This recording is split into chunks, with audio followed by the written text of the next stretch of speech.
Samantala, ilang magsasaka sa mga napapatubigang taniman sa Calasiao, Pangasinan nakatakdang mag-ani ng palay sa darating na Marso. Sudan sa ulat ni Russell Simorio. Nanggagaling sa Sinukalan River ang tubig sa irigasyon na dumadaloy sa Barangay Bud at Kabilukaan sa Calasiao, Pangasinan. Maswerte kung tutuusin ang mga magsasaka sa mga barangay na ito dahil hindi na kailangan pang gumamit ng water pump sa gitna ng nararanasang El Nino. Sa unang linggo ng Marso, nakatakdang mag-ani ng second cropping ang mga magsasaka. 200 kaban ng palay ang inaasahang maaani ni Mang Jose sa mahigit 1 ektaryang palayan. Sa ngayon, sa second crop, maganda yung tanim namin ngayon kasi sagana kami sa tubig.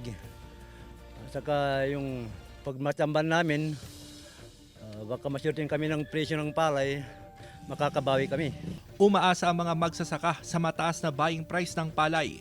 Ayon sa Sinag, pumalo na sa 28 hanggang 29 pesos ang buying price ng palay ng mga private trader. Ito rin ang dahilan ng mataas na presyo ng bigas sa merkado. Pag-deliver sa miller, umabot ng 32 pesos yung palay.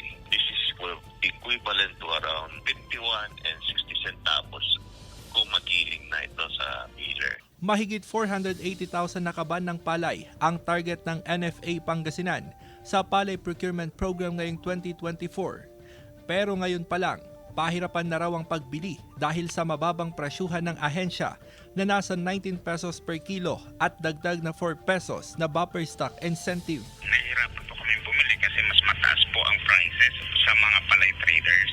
As of this date, wala pa kami nabibiling palay for the month of January kasi talagang mataas yung yung price. Kasama si Daryl Peralta, Russell Simorio, One North Central Luzon.